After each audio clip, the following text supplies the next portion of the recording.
पिछले 2 दिनों में क्षेत्र के ग्रामीण इलाकों में और शहरी क्षेत्र का हमने दौरा किया है। आज दुर्भाग्यवश हमारे जो पूर्व कांग्रेस पार्टी के ब्लॉक अध्यक्ष थे, उनका देहांत हो गया। इस वजह से आज सुबह के कार्यक्रम हमने स्थगित किए हैं, उनके अंत्येष्टि में हम लोग भाग लेकर आए हैं और दुर्भाग्यपूर्ण रहा उनका जाना। लेकिन जहाँ तक चुनाव अभियान की बात है, बहुत अच्छा अभियान चल रहा है और जो रिस्पॉन्स लोगों का मुझे मिल रहा है, मतदाताओं का, कार्यकर्ताओं का, वो बड़ा उत्साहित है। और मैं ऐसा मानता हूँ कि लगातार कांग्रेस का ग्राफ बढ़ रहा है और जिस उम्मीद से हम चुनाव लड़ रहे थे, उससे ज़्यादा बहुमत लेकर हम लोग निकलेंगे, ऐसा मैं मानता हूँ कि बहुत जल्द राहुल गांधी जी, खड़गे साहब, प्रियंका जी दिवाली के बाद सबका प्रोग्राम बना राजस्थान में आने का, बड़ी सभाओं को संबोधित करेंगे। हमारा कैंपेन बड़ा पॉजिटिव है। हमने जो घोषणाएँ करी हैं, जो जन कल्याण की हमने बात रखी है, उसको पब्लिक पसंद कर रही है।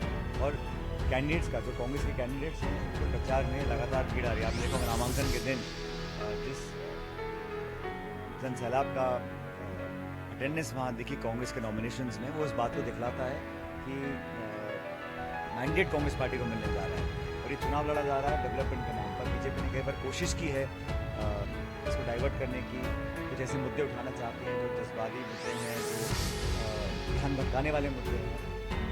ईडी है, सीबीआई है, मज़हब की बात करना, वो तरह तरह की बातें करते हैं। लेकिन पब्लिक बड़ी फोकस्ड है, वो डिलीवरी चाहती है, गवर्नेंस चाहती है, स्ट्रॉन्ग स्टेबल गवर्नमेंट चाहती है। और हमारा परफॉर्मेंस बाकी राज्यों में बहुत अच्छा हो रहा है। छत्तीसगढ़, मध्य प्रदेश में तो अच्छी तरह सरकार बनाएंगे, जैसे राहुल जी ने कहा। राजस्थान में भी ये अब परंपरा टूटेगी, रिवाज टूटेगा और कांग्रेस पार्टी का शासन दोबारा बनेगा।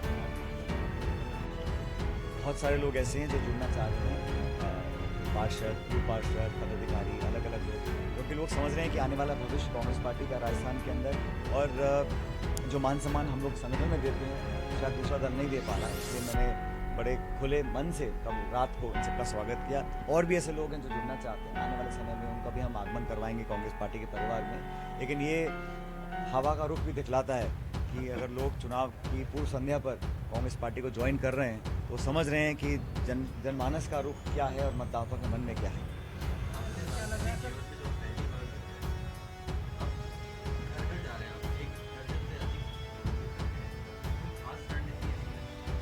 देखिए, चुनाव में जो 2-3 नेता हम टोंक में लगाया है, मैं समझता हूँ कि चुनाव होता है और कभी भी किसी भी उम्मीदवार को अति आश्वस्त नहीं होना चाहिए और पब्लिक एक्सपेक्ट भी करती है। त्यौहार का समय भी है, लोगों से मुलाकात हम तो हमेशा ही करते हैं, लोगों से मिलना। और कल मैंने लगभग 40 गाँव का दौरा किया है। पहले हम 20-25 करते थे, लेकिन मुझे लगा जितना ज़्यादा करेंगे उतना अच्छा होगा। और चुनाव तो चुनाव होता है, उसमें जनसंपर्क जितना ज़्यादा करो उतना बेहतर रहता है, ना सिर्फ हमारे लिए लेकिन पार्टी के लिए भी। अगर पार्टी का लीडर, पार्टी का कैंडिडेट अगर मेहनत करता है तो वर्कर्स के लिए एक मिसाल बनती है, फिर वर्कर्स भी दुगनी चौगनी मेहनत से काम करते हैं। और बिना मेहनत के मुझे लगता है जीवन में कोई कार्य सफल नहीं हो सकता। तो मेहनत में कभी कमी हम लोग रखते नहीं हैं। बाकी जनता जनार्दन है, निर्णय वो करेगी। लेकिन आउटरीच में, कैंपेन में, मेहनत में, लोगों तक पहुंचने में, संपर्क करने में, उनको साधने में, लोगों को साथ जोड़ने में, इसमें हम लोग को वैसा नहीं छोड़ेंगे। तीनों नेताओं की, राहुल जी का, प्रियंका गांधी जी का, खड़गे साहब का, राज्य के अलग अलग जिलों में। हालांकि प्रियंका गांधी जी टोंक में सभा कर चुकी हैं आचार संहिता लगने से पहले, लेकिन अभी उनके प्रोग्राम फाइनलाइज हुए हैं। दिवाली के बाद सबके प्रोग्राम बनेंगे।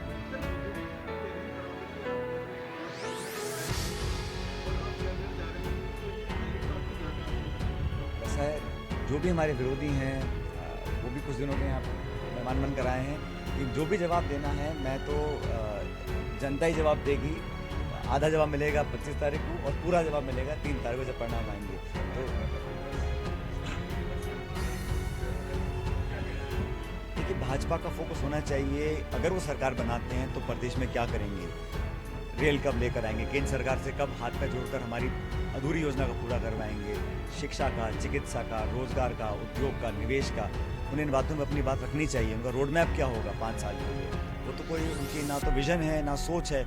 वो तो सिर्फ ले दे के मंदिर, मस्जिद, हिंदू, मुसलमान, किसी नेता की आलोचना कर देना, अपनी पढ़ाई कर देना, इन्हीं काम तक सीमित रह गए हैं। लेकिन ये चुनाव निर्णायक है, क्योंकि इसके तुरंत बाद लोकसभा के चुनाव भी होंगे और भाजपा आज बैकफुट पे है। उनका जो कैंपेन है वो टेक ऑफ नहीं कर पा रहा।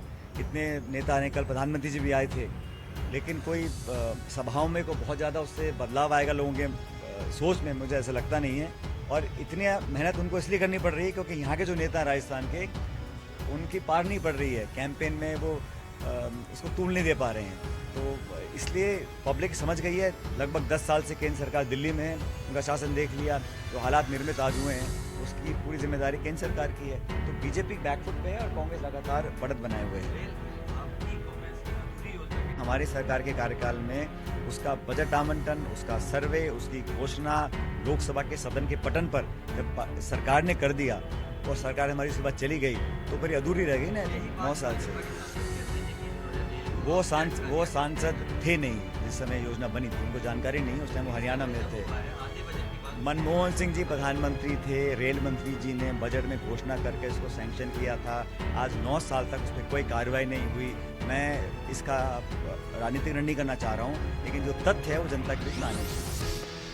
Thank you. सच दिखाते हैं और सच को देखने के लिए हमारे चैनल को लाइक करें, सब्सक्राइब करें और बेल आइकन दबाना बिल्कुल ना भूलें।